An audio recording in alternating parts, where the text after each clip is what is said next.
ጤና ይስጥልን የከበረ ሰላምታችን በመላው ዓለም ሆናችሁ ቃል ስፖርት ዩቲዩብ ቻናላችንን ለምትከታተሉ ውድ አድማጮቻችን ሁሉ ይድረስ ብለናል። ከእናንተ ከሆኑ ቃል ስፖርት ዩቲዩብ ቻናል ለሰዓቱ መርጠን ያሰናዳላችሁን ስፖርታዊ ጥንቅሮች ከሀገር ቤት እስከ ባህር ማዶ እያጋራናችሁ እንቆያለን። ዛሬስ የት ነበራችሁ? በርከት ያሉ ጨዋታዎች በኢትዮጵያ ፕሪሚየር ሊግ፣ በአውሮፓም በተወዳጁ የእንግሊዝ ፕሪሚየር ሊግ በተለይም በስፔን ላሊጋም ጭምር በርከት ያሉ ጨዋታዎች ነበሩ። የት ነበራችሁም? ክለቦቻችሁስ ባስመዘገቡት ውጤት ምልከታችሁንና ሀሳብ አስተያየታችሁን ልታጋሩን ትችላላችሁ። እኛ በመረጃ ሰዓታችን ውድ ቤተሰቦቻችን አስቀድመን የተወሰኑ የሀገር ቤት መረጃዎችን እናነሳለን። በትልቅ ደረጃ ሲጠበቁ ከነበሩ ጨዋታዎች ውስጥ በአውሮፓ ዙሪያ ላሊጋን እናነሳለን። ሪያል ማድሪድ የነጥብ ልዩነቱ ወደነበረበት መልሶታል። በጣሊያን፣ በጀርመን፣ በፈረንሳይም እንደዚሁ ለእናንተ ውድ አድማጮቻችን መረጃዎችን ስናነሳ በርከት ያሉ የዝውውር መረጃዎችንም በዚህኛው ጥንቅራችን ለእናንተ ውድ አድማጮቻችን እናደርሳለን።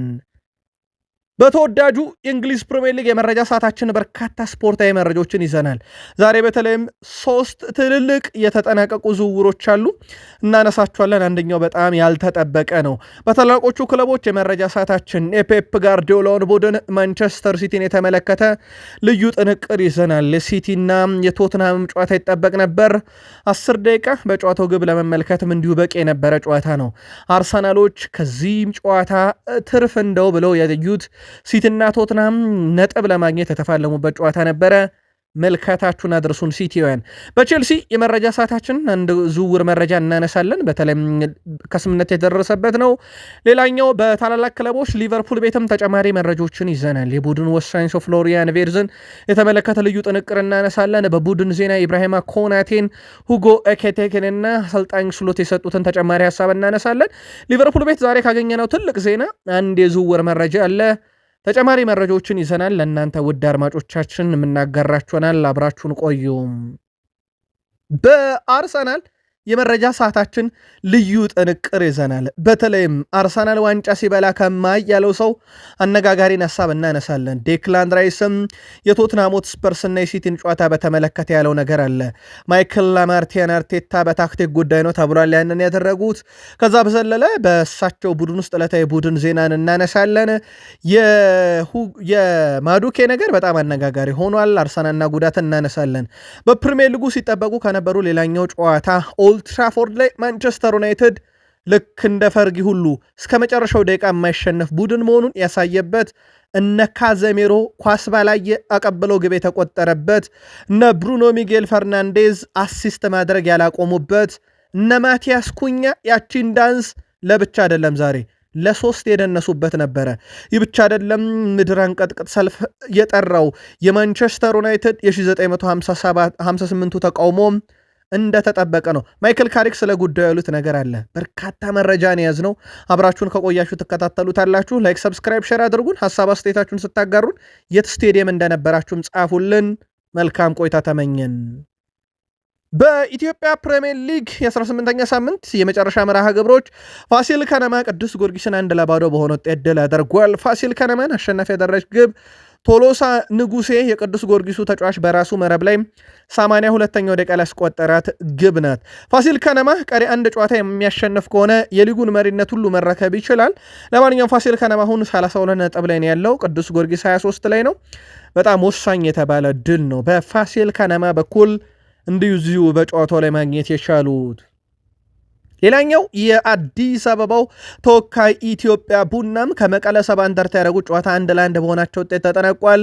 ኢትዮጵያ ቡና ራምኬል ጀምስ 19ኛው ደቂቃ ላይ ባስቆጠረው ግብ ይመሩ ነበር። በኋላም ላይ የኢትዮጵያ ቡናው ተጫዋች በፈቃዱ ዓለሙ ራሱ ላይ ግብ አስቆጥሮ መቀለ ሰባ እንደርታ ከጨዋታው 1 ነጥብ እንዲጋራ ያስቻለበትን ውጤት ማስመዝገብ ችሏል። የሊጉ ላይ በሰበሰቡት ነጥብ መሰረት ኢትዮጵያ ቡና 20 ነጥብ ላይ ሲደርስ ከአንድ ነጥቡ በኋላ መቀለ ሰባ እንደርታ ነጥቡን ከ17 ወደ 18 አሳድጎበታል። ሌላኛው መርሃ ግብር አርባ ምንጭ ከተማ ወልዋሎ ዓዲግራት ዩኒቨርሲቲን 2-1 አሸንፏል። የአርባ ምንጭ ከተማን ሁለት የማሸነፊያ ግቦች ታምራት እያሱ 53ኛውና 88ኛው ደቂቃ ላይ ሲያስቆጥር ወልዋሎ ዓዲግራት ዩኒቨርሲቲን ከሽንፈት ያልታደገች ግብ ፍሬው ሰለሞን ነበር 65ኛው ደቂቃ ላይ ማስቆጠር የቻለው። አርባ ምንጭ ከተማ በውድድር ዓመቱም የመጀመሪያ ድሉን ማሳካት ችሏል።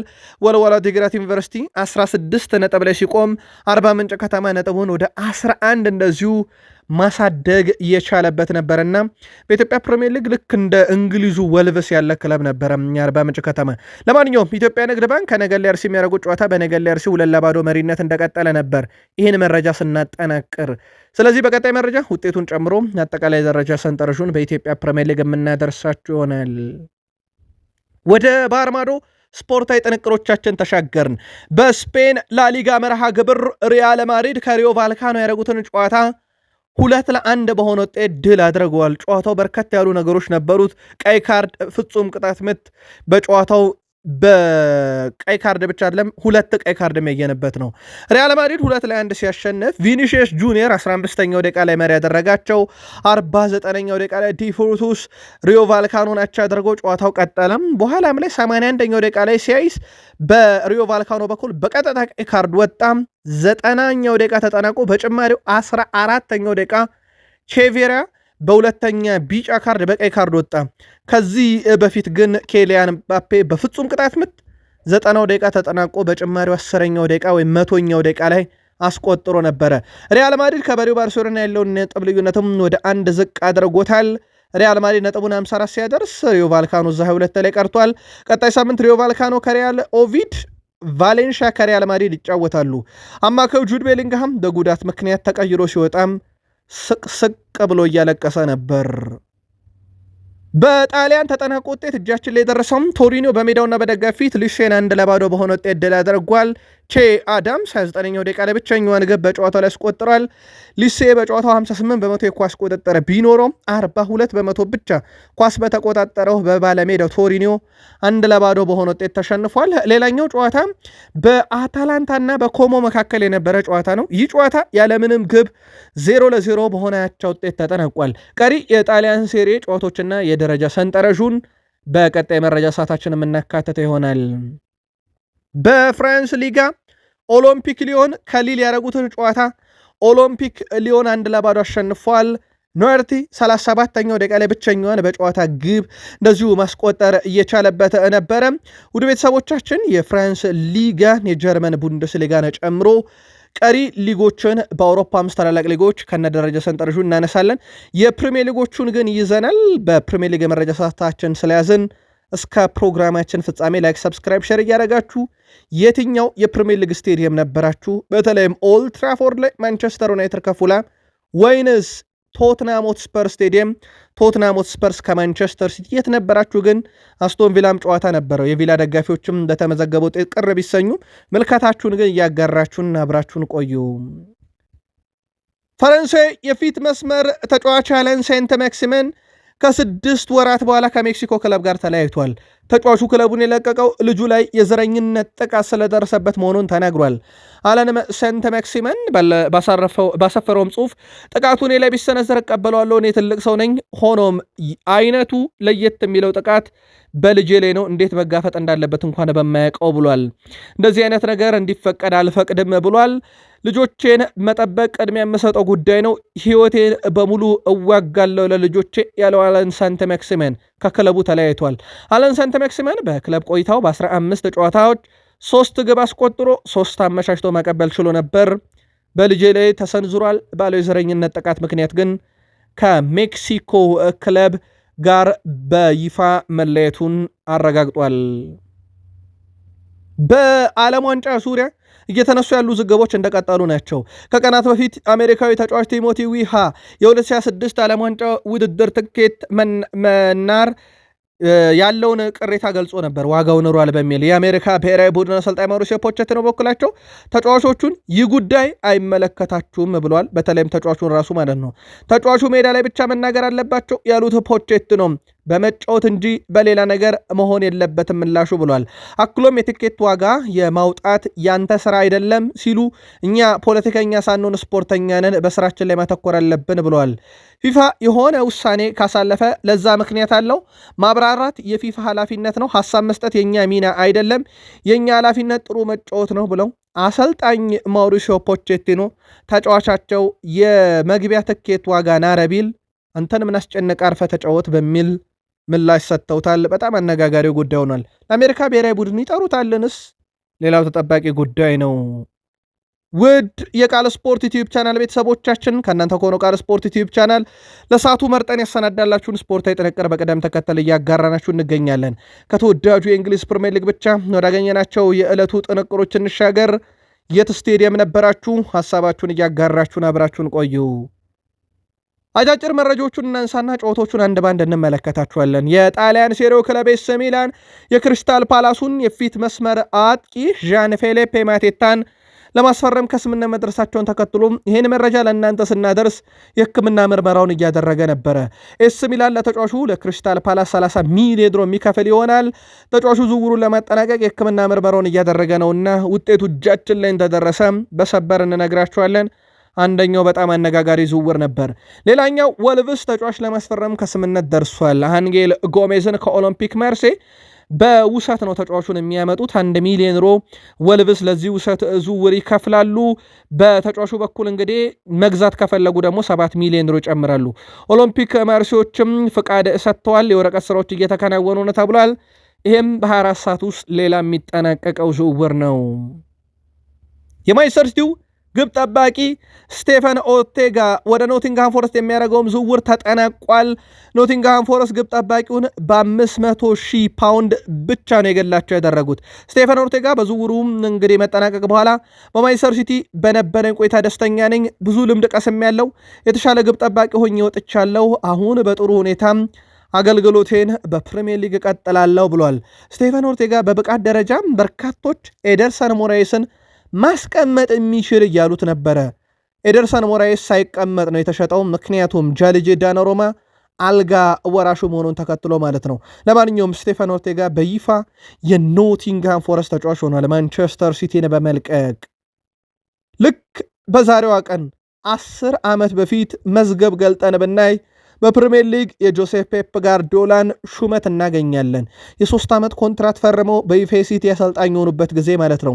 ከዛ በኋላ እሳቸው 6 ፕሪሚየር ሊግ፣ 2 ኤፍኤ ካፕ፣ 4 ሊግ ካፕ፣ 2 ኮሚቲ ሺልድ፣ 1 ሻምፒዮንስ ሊግ፣ 1 ክለብ ወርልድ ካፕን ማሳካት የቻሉ አሰልጣኝ ናቸው። ፔፕ ሲቲ ቤት የዋንጫ ጥማትን ቁርጥ ያደረጉ አሰልጣኝ ማለት ይቻላል። በጥቂቱም ቢሆን በዋንጫ ደረጃ ያው ተጠገበ ክለብ ስለማይባል ማለት ነው። ግን ይሄ ረጅም ጊዜ ዋንጫ ጥማት የነበረበትን የአውሮፓ ሻምፒዮንስ ሊግ ድርቅ የነበረበትን ማንቸስተር ሲቲን ከዋንጫው ያገናኙ፣ ለፕሪሚየር ሊግ ተከታታይ 4 ዓመት የዋንጫ ባለቤት ያደረጉ፣ በባለ ብዙ ሪከርድ ያለው ክለብ ያደረጉ ሰው ናቸው ጆሴፍ ፔፕ ጋርዲዮላ። አሁን ትልቁ ጥያቄ በልምዳቸው ተጠቅመው ዘንድሮ ዋንጫውን ከአርሰናል ይቀበላሉ ወይንስ ዘንድሮ ለአርሰናል ነው አሳልፈው የሚሰጡት የሚለው በትልቁ ይጠበቃል። የአምናው ሻምፒዮን ሊቨርፑል እንደታሰበው አለመሆኑን ተከትሎ ቀጥተኛ ተፎካካሪ ሆነው የቀሩት አስቶን ቪላ እና ማንቸስተር ሲቲ ስለሆኑ ክሎፕ ጥያቄውን ካልተቀበልክ እኔ ወስዷለሁ ሲለኝ ነው የፔፕ ጋርዲዮላ ምክትል የሆንኩት እያለ ነው ፔፕ ሊንደርስ። የቀድሞ የሊቨርፑል ረዳት አሰልጣኝ ፔፕ ሊንደርስ እንደሚታወቀው በአሁኑ ሰዓት የጆሴፍ ፔፕ ጋርዲዮላ ምክትል ነው። አሰልጣኝ ፔፕ ሊንደርስ ኃላፊነቱን ከማንቸስተር ሲቲ መጥቶለት ከመቀበሉም በፊት ለአሰልጣኝ የርገን ክሎፕ ደውሎ በቀጥታ ጉዳዩን እንዳማከራቸው ተናግሯል። የጋርዲዮላ ምክትል እንደሆነ እየተጠየቅኩ ነው ብዬ ለክሎፕ ስነግረው ክሎፕም አንተ እሺ ብለህ ካልተቀበልክ እኔ ራሱ ስራውን ተቀብዬ የፔፕ ምክትል ሆናለሁ፣ ስለዚህ ጊዜ እንዳታጠፋ ያለኝ እሱ ነው። በቀጥታም የፔፕ ጋርዲዮላ ምክትል ሆኛለሁ፣ ፍቃዱን ያገኘሁት ግን ከክሎፕ ነው፣ ክሎፕን አማክሬ ነው ብሏል። እንደሚታወቀው የርገን ክሎፕና ፔፕ ሊንደርስ በሊቨርፑል አብረው ሆነው ያላሳኩት ነገር የለም። የሊቨርፑል የስኬት አባት ነበሩ ማለት ይቻላል። በክሎፕ ዘመን ሊቨርፑል ብዙ ነገር አሳክቷል። በተለይም ወደ ሀያልነቱ እንዴት እንደመለሱት ይታወቃል። ፔፕ ሊንደርስ ደግሞ በምክትልነት የዛ ቡድን ቁልፍ ሰው እንደነበሩ አይዘነጋም። ስትራስቡርግ ከስምምነት ደርሷል አሮን አንሰልሜኖን ከቼልሲ ለማስፈረም። ቼልሲዎችም በስተመጨረሻም ከቦሩሲያ ዶርትመንድ የጠሩትን ተጫዋቻቸውን ወደ ስትራስቡርግ ሸኝተውታል። በነገራችን ለውድ ቤተሰቦቻችን በተጫዋቹ በኩል ለቼልሲ ይጫወታል ተብሎ ሲጠበቅ ነበረ። ነገር ግን ቼልሲዎች በተቃራኒው ይህንን ተጫዋች አሮን አንሰልሜኖን ወደ ስትራስቡርግ ልከው በምትኩ ደግሞ ማማዱ ሳረን ወደ ቼልሲ ለመመለስ በተቀሩት የዝውውር ሰዓታት ውስጥ እንዲጠናቀቅም ከስምምነት ተደርሷል። በተጫዋቾቹ በኩል በቀጣይ ሰዓታት ውስጥም ቼልሲ ዝውውሩን አጠናቆ ይፋ ያደርጋል ተብሎ ይጠበቃል። ቼልሲ እንደሚታወቀው በተቃራኒው ደግሞ እንደ ራሂም ስተርሊንግ ያለ ተጫዋቻቸውንም ከክለቡ እንዳሰናበቱ ይታወቃል። ለቼልሲ ከዝውውር ጋር በተያያዘ የተቀሩትም ሰዓታት በትልቁ የሚጠበቁ ይሆናል። ቼልሲ ዘንድሮ አዲስ ባመጣውም ተጫዋች እንደ ጆ ፔድሮ ባለ 12 ጎል አስቆጥሮላቸውም አዲስ የመጣም ተጫዋቻቸው ዘንድሮ ጥሩ እንደሆነ ማሳያ ተደርጎ ሊወሰድ ይችላል። ከዝውውር ጋር በተያያዘም ከዲሴምበር 20 2025 ጀምሮ እንደ ፍሎሪያን ቬርዝ የግብ አስተዋጽኦ ያበረከተ የለም። 9 ደርሷል። ወደ ቤተሰቦቻችን ይሄ በፕሪሚየር ሊግ ብቻ ነው። ያ ሲተች የነበረ ተጫዋች አሁን በቂ ምላሽ እየሰጠ ይመስላል በሊቨርፑል ቤት። ኢብራሂማ ኮናቴም ስለዚሁ ፍሎሪያን ቬርዝ ሀሳቡን አጋርቷል። ለእርሱ በጣም ደስተኛ ነኝ፣ ጥራቱ ለዓለም አሳይቷል እና ለእኔ አሁንም እሱ ከፍተኛ ደረጃ ላይ አልደረሰም ብዬ አስባለሁ፣ ገና ከዚህ በላይ ጠብቁ ብሏል። ፍሎሪያን ቬርዝም ከዚህ ቀደም በነበረው የጀርመን ቡንደስሊጋ ራሱን በደንብ አሳይቷል። በዚህ ቀደም የውድድር ዘመን ምን ያህል ግቦችና ኳሶችን አሲስት ማድረግ እንደሚችል አሳይቷል። አሁን በተግባር ደግሞ በሊቨርፑል የሚያሳይበት ሰዓት ደርሷል ብሏል። ከሳላህ ያገኛትን ኳስ ያስቆጠረበት ቴክኒክም በጣም አስደናቂ መሆኑን የተመለከትንበትም ነበረ። ኢብራሂማ ኮናቴም ከጨዋታው ልንደግመው የሚገባ ድል አለ ብሏል።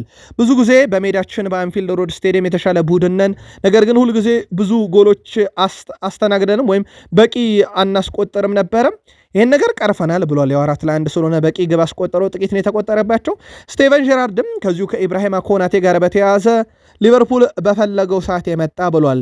እሱ በዚህ ሰዓት ሐዘን ውስጥ ነው ያለው፣ ነገር ግን ለሊቨርፑል ስትጫወት ከሐዘንም ጎን ለጎን ክለብን ታስባለ። በመጨረሻም ያቺን ጎል አስቆጥሮ ቆንጆ ንክኪም አድርጎ አባቱንም ቤተሰቡንም አስቧል። ያደረገው ነገር ትልቅ ነው፣ ለሱ ትልቅ አክብሮት አለኝ ብሏል። አሊሰን ኳሱን በሜዳው 100 ሜትሮች እየሮጠ ነው የመጣው። ያለበትን ሁኔታም ተጫዋቹን አይቶ ነበረ። ለዚህም እንግዲህ መመስገን አለበት አሊሰንም ቤከርም ብሏል ስቴቨን ጀራርድ። እንዳጠቃላይ ኢብራሂማ ኮናቴ ግብ በማስቆጠሩም ደስተኛ ነኝ፣ ተመልሶ በመጫወቱም ደስተኛ ነኝ ብሏል ስቴቨን ጀራርድ። ሁጎ ኤኪቲኬ ለሊቨርፑል በፕሪሚየር ሊጉ ፈጣን 10 ጎሎችን ማስቆጠር የቻለ 5ኛው ሰው ሆኗል። ዳንኤል ስተሪጅ 10 የፕሪሚየር ሊግ ግብ ለማስቆጠር 13 ግብ፣ ሳላ 13 ጨዋታ፣ ሳላም 13 ጨዋታ፣ ፌርናንዶ ቶሬዝ ለ10 የመጀመሪያ ፕሪሚየር ሊግ ግብ 18 ጨዋታ፣ ሮቢ ፎለር 18 ጨዋታ፣ ሁጎ ኤኪቲኬ 21 ጨዋታ ፈይቶበታል።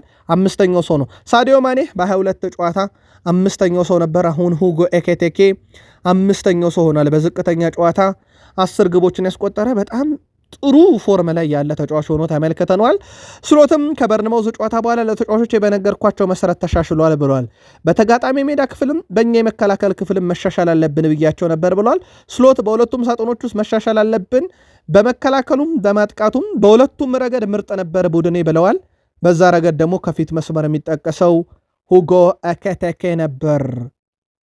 የመርሳይዱ ክለብ ሊቨርፑል የሰንደርላንዱን ተከላካይ ሉሻይል ለማስፈረም በንግግር ላይ ናቸው ተብሏል።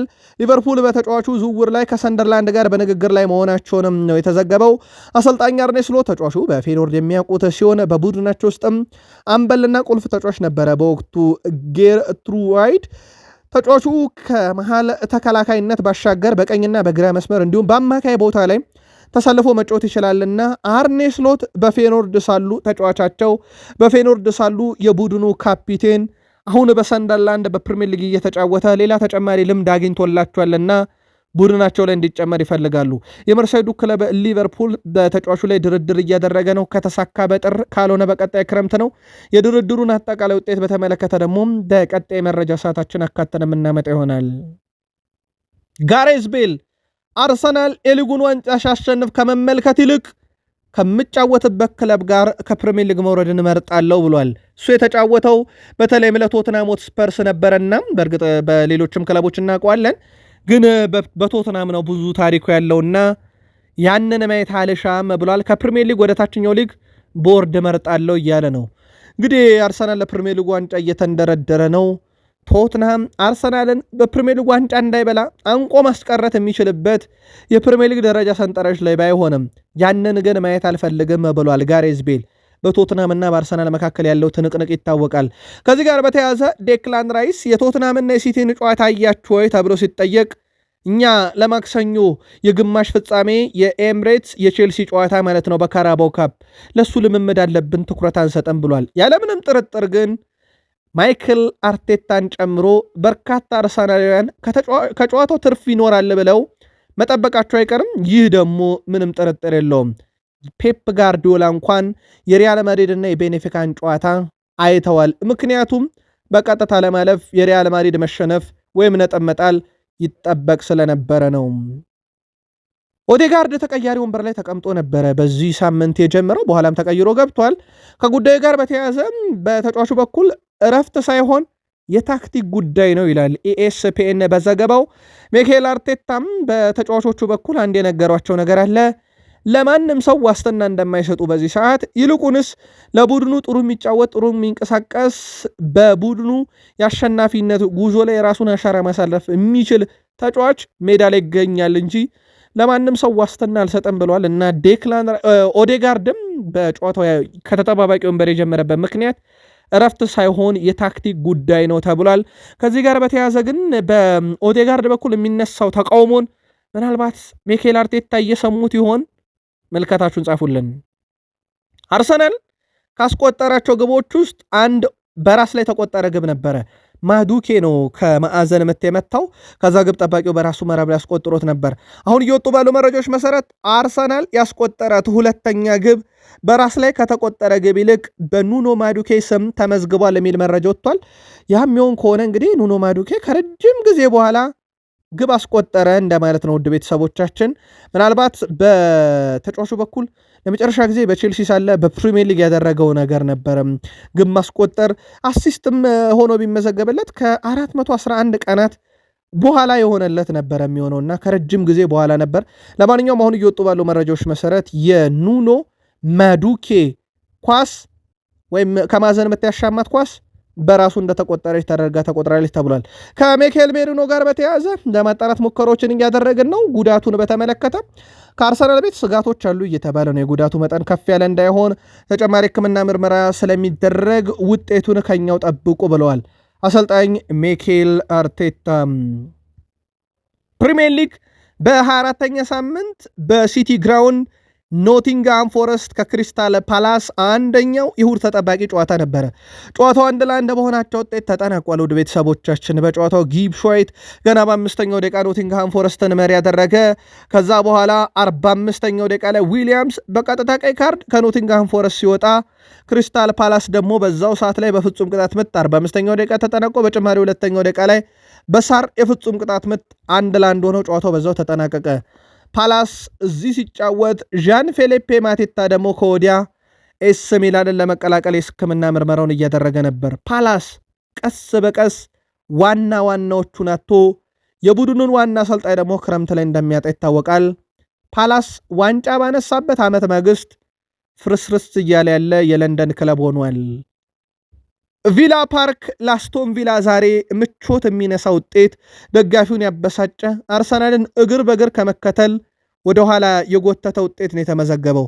በአስቶን ቪላ በኩል በ10 ተጫዋች የሚጫወተው ብሬንትፎርድን ነው ማሸነፍ የተሳናቸው። በነገራችን ላይ ቪላ ፓርክ ላይ ሆኖ ማለት ነው ጨዋታው።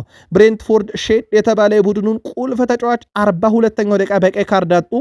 ከዛ በኋላ ሄሜኔዝ 45ኛው ደቂቃ ተጠናቆ በጭማሪ 2 ደቂቃ ግብ አስቆጥሮ ብሬንትፎርድን በጎዶሎ ተጫዋች 1-0 መርተው ረፍት ወጡ። ከረፍት በኋላ ያንን ውጤት መቀልበስ አልቻለም አስቶን ቪላ። በነገራችን ላይ በጎዶሎ ተጫዋች የተጫወተው አስቶን ቪላ ለመጀመሪያ ጊዜ ብሬንትፎርድ ለመጀመሪያ ጊዜ አስቶን ቪላን በቪላ ፓርክ ድል አድርጎታል። ለዚህ ደግሞ ኬት አንድሪው ትልቁን ድርሻ መውሰድ ይገባቸዋል። ጎዶሎ ቡድናቸው ድል እንዲያደርግ በተጠቀሙት ታክቲክ። ኦልድ ትራፎርድ ለማንቸስተር ዩናይትድ ደጋፊዎች ፈርጊ ታይምን ዳግም ያሰቡበት፣ ቡድናቸው በራስ መተማመን ከፍ ያለበት፣ ጸጉር ለማስቆረጥም 2 ጨዋታ የቀረበት ሆኗል። ማንቸስተር ዩናይትድ በኦልድ ትራፎርድ ቢሆንም ጨዋታው ልክ አርሰናል እንዳሸነፈው 3-2 ነው ፉልሃምን ድል ያደረገው። በጨዋታው ላይ ማንቸስተር ዩናይትድ ካዜሜሮ 19ኛው ደቂቃ ላይ በጭንቅላት ግብ አስቆጠረ። ማቲያስ ኩኛ 56ኛው ደቂቃ ላይ ከራሱ ካዜሜሮ ያገኛትን ኳስ አስቆጥሮ 2-0 መሩ። በኋላም ላይ ራውል ሄሜኔዝ በፍጹም ቅጣት ምት 85ኛው ደቂቃ ላይ የፉልሃምን ተመሪነት ከ2-0 ወደ 2-1 ዝቅ አደረገላቸው። ኬቨን እጅግ በጣም አስደናቂ ጎል ከፍጹም ቅጣት ምት መምቻው ሳጥን ውጭ ከርል አድርጎ አስቆጥሮ ዩናይትድ ላይ 91ኛው ደቂቃ ላይ ጨዋታው 2-2 የሚያልቅ መስሎ ነበረ። ልክ እንደ ፈርጊ ቡድን የአሁኑም የማይክል ካሪክ ቡድን ማንቸስተር ዩናይትድ 94ኛው ደቂቃ ላይ ሌላ ከቤንያሚን ሼሽኮ በጣም አስደናቂ ኳስ፣ አስደናቂ ተርኒንግ፣ በጣም ድንቅ ጎል አስቆጥሮ ጨዋታውን ዩናይትድ 3-2 በሆነ ውጤት ድል አደረገ። ማንቸስተር ዩናይትድ ሶስተኛ ተከታታይ ድሉ ነው። ዩናይትድ ነጥቡን 41 አድርሶ ወደ ነበረበት አራተኝነት ተመልሷል። ፉልሃም በ34 ነጥብ እዛው 8ኛ ቀርቷል። ቀጣይ ዩናይትድ ኦልድ ትራፎርድ ላይ ቶትናምን ይገጥማል። ቅዳሜ ፉልሃም ከኤቨርተን እንደዚሁ በፕሪሚየር ሊግ ጨዋታቸውን የሚያከናውኑ ይሆናል። ካዜሜሮን እናንሳ። የጨዋታው በጣም አስደናቂ ሰው። በነገራችን ላይ ኳሷን ለሀገሩ ልጅ ማቲያስ ኩኛ ሲያቀብለው እንደዚህ በምስሉ ላይ እንደምትመለከቱት አላየው። ሙላ ቀና ብሎ ኳሱን ከመቀበሉ በፊት አይቶት ነበረ። የቆመበትን ስላወቀ በአራዳ ቋንቋ ባላየ ነበር ያቀበለው። የ35 ዓመቱ ካርሎስ ካዜሜሮ በፕሪሚየር ሊጉ 5 ጎል 2 አሲስት፣ የሊቨርፑል የቀድሞ ሌጀንድ ጄሚ ካራገር በብዙ የተቸው ተጫዋች፣ እግር ኳስ ሳይተው በፊት ተው የተባለው ተጫዋች እንዲህ አይነት አስደናቂ ጊዜን ያሳልፏል። በነገራችን ላይም በተጫዋቹም በኩል ያሳየው ብቃትና እንቅስቃሴ 1 ጎል 1 አሲስት ነበረው። በፕሪሚየር ሊጉም በ6 ቁጥር ቦታ ከሚጫወቱ ተጫዋቾች በርካታ የግብ አስተዋጽኦ ያለው ነው። በጨዋታው ማቲያስ ኩኛ አርሰናል ላይ ያስቆጥሮ የደነሳትን ዳንስ ዛሬ ብቻውን አይደለም የደነሳት። ወደ ቤተሰቦቻችን ብሪያን ቤሞ፣ አማድ ዲያሎም ተሳትፎን የደነሷት በጣም አስደናቂ ጎል ያቺ የካዜሜሮ ካስደናቂ አሲስት በኋላ ማለት ነው። ብሩኖ ሚጌል ፈርናንዴስ ከጉዳት ከተመለሰ በኋላ በርንሌ፣ ብራይተን፣ ማንቸስተር ሲቲ፣ አርሰናል ፉልሃም ላይ አሲስት አድርጓል። ያውም ፉልሃም ላይ ሁለቱንም አሲስት ያደረገው እሱ ነው። በጨዋታው ላይ በማንቸስተር ዩናይትድ በኩል ሌላኛው አስደናቂ እሱ ነበረ። ሜሰን ማውንት አሁንም ጉዳት አጋጥሞታል። ውድ ቤተሰቦቻችን መቼ ይመለሳል የሚለው ባይታወቅም ለዩናይትድ ደጋፊዎች ግን ብዙ የሚያስደነግጥ ዜና ባይሆንም የመረጃ ያክል ነው። ሜሰን ማውንት ተጎድቷል። ዩናይትድ ደጋፊዎች ኮሽ የማይልባቸውም ይመስለኛል። በተለይም የተጫዋቹ ተደጋጋሚ ጉዳት ሰለባ መሆን ምክንያት ሳልመው የነበረ ቅጽበት ነው ብሏል ቤንያሚን ሼሽኮም። ቤንያሚን ሼሽኮም በማንቸስተር ዩናይትድ የአሸናፊነቷን ግብ ካስቆጠረ በኋላ የማይታመን ብሎታል። ኦልድ ትራፎርድ ላይ ግብ ማስቆጠር፣ ለዛውም የማሸነፊያ ግብ ማስቆጠር የማይታመን ብሎታል። የነበረውን ቅጽበት ሳልመው የነበረ ያለው ቤንያሚን ሼሽኮም ስለ ወሳኝ የማሸነፊያ ግቡን ማስተያየቱን ሰጥቷል። ቤንያሚን ሼሽኮ ግቧን ሲያስቆጥር ተርን ያደረገበት መንገድ የፉልሃም ተጫዋቾች ሳይጠጉት በፊት ኳሷን የመታበት መንገድ ቴክኒኩ ምናምን የ9 ቁጥር ትክክለኛ ተጫዋች መሆኑን ያስመሰከረበት ነበረ። በጨዋታው ላይ እሱ ግብ ማንቸስተር ዩናይትድን ባለድል ኦልድ ትራፎርድን ያነቃነቀ የፈርጊን ፈገግታም የመለሰች ግብ ነበረች። የማንቸስተር ዩናይትድ ደጋፊዎች ከፉልሃሙ ጨዋታ በፊት በኦልድ ትራፎርድ የጠሩትን ተቃውሞ አሰምተዋል። ደጋፊዎቹ በተቃውሞ የክለቦቹን ባለቤት እነ ግሌዘርን ኢላማ አድርገዋል።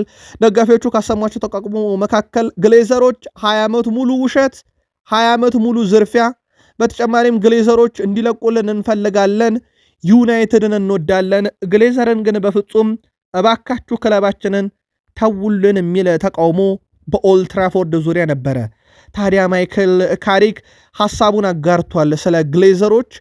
ክለቡ ከግሌዘሮች ጋር ሊሳካለት ይችላል እንደሆነ የተጠየቀው ካሪክም አዎ ጥሩ ሳምንት አሳልፈናል፣ በጥሩ አቅጣጫ ላይ እየተጓዝን ነው ብለዋል። በክለቡ ያለውን ጥሩ መንፈስ ማስቀጠል እንደሚፈልጉ የገለጹት አሰልጣኙ አሁን ባሳካነው ነገር ብዙ አለመደሰት አስፈላጊ ነው ብለዋል። ከሜዳ ውጪ በክለቡና በክለቡ አቅራቢያ የሚፈጠሩ ነገሮች በአቋማችን ላይ ተጽዕኖ ሊያሳድሩብን በፍጹም አይገባም እያለ ይገኛል። የኦልድ ትራፎርዱ ተቃውሞ ግን ካሪክን ሐሳብ በተቃራኒ ሆኖ ያለ ነው፣ በቃችሁ እየተባለ ነው። ዩናይትድ በሴቶቹም ድል አድርጓል። ሊቨርፑልን ነው በ3-1 በሆነ ውጤት ነው ያሸነፈው። ዩናይትድ ናላ ሱድ 52ኛውና 60ኛው ደቂቃ ላይ ሮልፍ 87ኛው ደቂቃ ላይ ባስቆጠረችው ግብ ድል አድርገዋል። ውድ ቤተሰቦቻችን የሲቲና የቶትናም ሆትስፐርስ ጨዋታ በሲቲ 2-0 መሪነት ረፍት ወጥተው ነበረ። ይሄን ዜና ስናቀርብላችሁ ሙሉ የጨዋታውን ውጤት ጨምሮም ተጨማሪ መረጃዎችን በቃል ስፖርት ዩቲዩብ ቻናል ሰኞ ማለዳ በሚኖረን ጥንቅር በስፋት እናነሰዋለን። እናንተ ግን ይሄን መረጃ ስትከታተሉ ያለምንም ጥርጥር ጨዋታው ተጠናቋልና ስንት ለስንት ተጠናቀቀ? አርሰናል፣ ቶትናም፣ ሲቲ ሶስቱ በጉጉት የጠበቁት ሲቲና ቶትናም የተፋለሙበት አርሰናል ከሜዳ ውጭ ሆነው ጨዋታውን ውጤት በጉጉት የጠበቁበት ነበርና ውጤቱን ተመርኩዙ፣ ሐሳባችሁን አጋሩን። ቃል ስፖርት ዩቲዩብ ቻናል በዩቲዩብ ገጽ ብቻ ይገኛል። ከ85,000 በላይ ሰብስክራይበር ይዞ አበቃን። ሰናይ ጊዜ